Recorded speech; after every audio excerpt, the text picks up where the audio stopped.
Hello my dear friends. Assam আৰু উত্তৰ পূৰ্বাঞ্চল সম্পৰ্কে সাধাৰণ জ্ঞানৰ কেইটামান প্ৰশ্ন লৈ পুনৰ আপোনালোকৰ মাজলৈ আহিছো। এই প্ৰশ্নসমূহৰ প্ৰতিটোৱে বিভিন্ন প্ৰতিযোগিতামূলক পৰীক্ষাৰ বাবে অতিকে দৰকাৰী। গতিকে আপোনালোক এই প্ৰশ্নসমূহ অতি মনোযোগেৰে প্ৰথমৰ পৰা শেষলৈ চাব বুলি আশা থাকিল। আহকচোন বাৰু প্ৰশ্ন উত্তৰসমূহ কি আছে আমি জানি লওঁ। প্ৰথম প্ৰশ্ন দি আছে, কোন চনত অসমীয়া ভাষাটোৱে ৰাজ্যিক ভাষাৰ ৰূপে স্বীকৃতি লাভ কৰিছিল? অসমীয়া ভাষাই ৰাজ্যিক ভাষাৰ স্বীকৃতি লাভ কৰাৰ চন যেটো আছে হে আমি ক'ব লাগে। আৰু এই প্ৰশ্নটিৰ শুদ্ধ উত্তৰ হৈছে 1961। আমাৰ যেটো গ বিকল্প দি আছে এই গ বিকল্পটিৰ শুদ্ধ উত্তৰ 1961। পৰৱৰ্তী প্ৰশ্ন, অসম সাহিত্য সভাৰ প্ৰথম অধিৱেশন ক'ত অনুষ্ঠিত হৈছিল? আমি সকলোৱে নিশ্চয় জানো যে অসম সাহিত্য সভাৰ প্ৰথম অধিৱেশনৰ সভাপতিত্ব কৰিছিল পদ্মনাথ গোহাঁই বৰুৱাদেৱে আৰু চন আছিল 1917 চন 1917 আছিল অসম সাহিত্য সভাৰ প্ৰথম অধিৱেশন। আৰু এই অধিৱেশন অনুষ্ঠিত হোৱা ঠাই আছিল শিৱসাগৰ। শিৱসাগৰত অসম সাহিত্য সভাৰ প্ৰথম অধিৱেশন অনুষ্ঠিত হৈছিল। পৰৱৰ্তী প্ৰশ্ন, উত্তৰ পূব পৰিষদ বা নৰ্থ ইষ্টাৰ্ণ কাউন্সিলৰ মুখ্য কাৰ্যালয় ক'ত অৱস্থিত? Where is the head office of the North Eastern Council? আৰু ইয়াৰ শুদ্ধ উত্তৰ হৈছে মেঘালয়ৰ ৰাজধানী চহৰ শ্বিলঙত নৰ্থ ইষ্টাৰ্ণ কাউন্সিলৰ মুখ্য কাৰ্যালয় অৱস্থিত। আৰু এই নৰ্থ ইষ্টাৰ্ণ কাউন্সিল 1971 চনত 1971 এই চনত নৰ্থ ইষ্টাৰ্ণ কাউন্সিল গঠন হৈছিল। গতিকে আমি ইয়াতে দুটা প্ৰশ্ন গম পালোঁ যে এই কোন চনত গঠন হৈছিল আৰু দ্বিতীয় কথাটো হৈছে যে ইয়াৰ মুখ্য কাৰ্যালয় ক'ত আছে আমি হেয়াও গম পালোঁ যে মুখ্য কাৰ্যালয় শ্বিলঙত অৱস্থিত। পৰৱৰ্তী প্ৰশ্ন, কোন চনৰ পৰা অসমত ৰেল সেৱা প্ৰৱৰ্তন কৰা হৈছিল? আৰু এই প্ৰশ্নটিৰ শুদ্ধ উত্তৰ হৈছে 1882। আমাৰ ক যেটো বিকল্প দিয়া আছে এই আমাৰ শুদ্ধ উত্তৰ।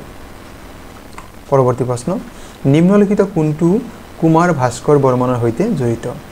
ইয়াত কেইটামান আমাক বিকল্প দি আছে। কুমাৰ ভাস্কৰ বৰ্মনৰ সৈতে জড়িত ইয়াৰ কোনটো হয়? আৰু ইয়াৰ শুদ্ধ উত্তৰ হৈছে ডুবি তাম্ৰলিপিটো কুমাৰ ভাস্কৰ বৰ্মনৰ সৈতে জড়িত। পৰৱৰ্তী প্ৰশ্ন, ব্ৰহ্মপুত্ৰ উপত্যকাই অসমৰ মুঠ মাটিকালিৰ কিমান শতাংশ ঠাই আগুৰি আছে? অসমৰ মুঠ মাটিকালিৰ কিমান শতাংশ ঠাই ব্ৰহ্মপুত্ৰ উপত্যকাই আগুৰি আছে সেয়ে আমাক ক'ব লাগে। আৰু ইয়াৰ শুদ্ধ বিকল্প হৈছে 72%। 72% অসমৰ মুঠ মাটিকালিৰ 72% ভূমি ব্ৰহ্মপুত্ৰ উপত্যকাই আগুৰি আছে। পৰৱৰ্তী প্ৰশ্ন, এছিয়াৰ ভিতৰত আটাইতকৈ ডাঙৰ শুকান মাছৰ বজাৰ অসমৰ কোন ঠাইত আছে? এছিয়াৰ ভিতৰত এইটো হয় আটাইতকৈ ডাঙৰ আৰু কিহৰ বজাৰ? শুকান মাছৰ বজাৰ। আৰু আপোনালোকে নিশ্চয় হয়তো বহুতেই জানে ইয়াৰ শুদ্ধ বিকল্প হৈছে জাগিৰোড। জাগিৰোডত এছিয়াৰ ভিতৰত আটাইতকৈ ডাঙৰ শুকান মাছৰ বজাৰ আছে। পৰৱৰ্তী প্ৰশ্ন, ৰাষ্ট্ৰীয় পুৰস্কাৰ লাভ কৰিবলৈ সক্ষম হোৱা প্ৰথম অসমীয়া গৰাকী কোন আছিল? অসমীয়া মহিলাগৰাকী আচলতে হ'ব লাগিছিল। আৰু ইয়াৰ শুদ্ধ উত্তৰ হৈছে মলয়া গোস্বামী। তেখেত হৈছে ৰাষ্ট্ৰীয় পুৰস্কাৰ লাভ কৰিবলৈ সক্ষম হোৱা প্ৰথমগৰাকী অসমীয়া মহিলা। পৰৱৰ্তী প্ৰশ্ন, চীনা পৰিব্ৰজক হিউৱেন চাং কাৰ শাসনকালত অসমলৈ আহিছিল? হিউৱেন চাং নামৰ যিজন পিলগ্ৰিমেজ পৰিব্ৰজক আছিল সেই মানুহজন কোনজন শাসকৰ শাসনকালত অসমলৈ আহিছিল? আৰু ইয়াৰ শুদ্ধ উত্তৰ হৈছে কুমাৰ ভাস্কৰ বৰ্মন। তেখেতৰ শাসনকালৰ সময়ত হিউৱেন চাং চীনা পৰিব্ৰাজকজন অসমলৈ আহিছিল। পৰৱৰ্তী প্ৰশ্ন, অসম এছ'চিয়েশ্যন কোন চনত গঠন কৰা হৈছিল বা গঠিত হৈছিল? আৰু ইয়াৰ শুদ্ধ উত্তৰ হৈছে 1903 চন। পৰৱৰ্তী প্ৰশ্ন, আহোম ৰাজ্যত কোনে পাইক প্ৰথা প্ৰচলন কৰিছিল? পাইক প্ৰথাৰ প্ৰচলন কৰিছিল মোমাই তামুলী বৰুৱা। ইয়াৰ গ বিকল্প আমাৰ শুদ্ধ উত্তৰ হয়।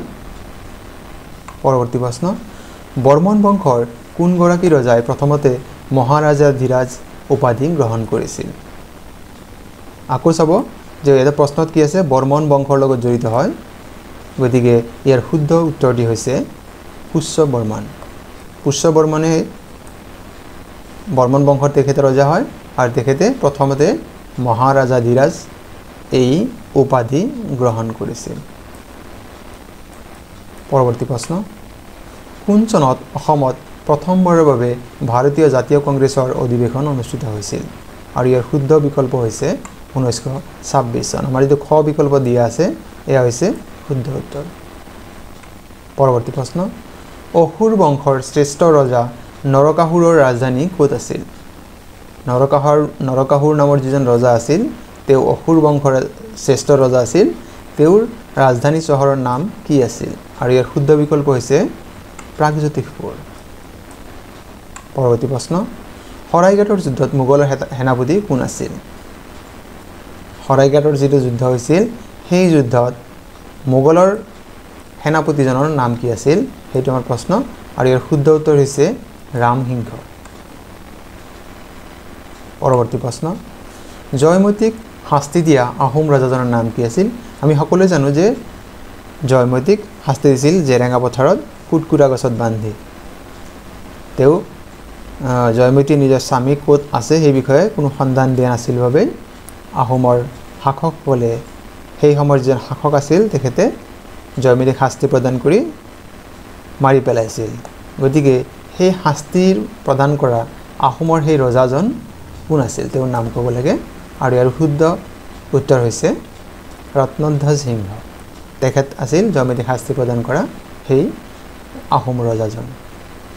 পৰৱৰ্তী প্ৰশ্ন, কোনজন স্বৰ্গদেউ ৰাজত্বকালত ইটাখুলিত আহোম আৰু মোগলৰ মাজত শেষ যুদ্ধখন হৈছিল? আৰু ইয়াৰ শুদ্ধ উত্তৰ হৈছে স্বৰ্গদেউ গদাধৰ সিংহৰ দিনত এই যুদ্ধ হৈছিল আৰু চন আছিল 1682। 1682 খ্ৰীষ্টাব্দত আহোম আৰু মোগলৰ মাজত শেষ যুদ্ধখন হৈছিল ইটাখুলি নামৰ ঠাইত। পৰৱৰ্তী প্ৰশ্ন, দুধৰ আলি কোনে নিৰ্মাণ কৰাইছিল? দুধৰ আলি নিৰ্মাণ কৰা সেই ৰজাজনৰ নাম আছিল গদাধৰ সিংহ। গদাধৰ সিংহই দুধৰ আলি নিৰ্মাণ কৰাইছিল। পৰৱৰ্তী প্ৰশ্ন, কাৰ দিনৰ পৰা আহোম মুদ্ৰাত সংস্কৃত ভাষাৰ প্ৰয়োগ কৰা হৈছিল? কোনজন আহোম শাসকৰ দিনত আহোমৰ যি মুদ্ৰা আছিল তাত সংস্কৃত ভাষাৰ প্ৰয়োগ কৰা হৈছিল? আৰু ইয়াৰ শুদ্ধ বিকল্প হৈছে ৰুদ্ৰসিংহ। আমাৰ পৰৱৰ্তী প্ৰশ্ন, মধ্য অসমত নৰকাসুৰৰ সমসাময়িক ৰজাজনৰ নাম কি আছিল?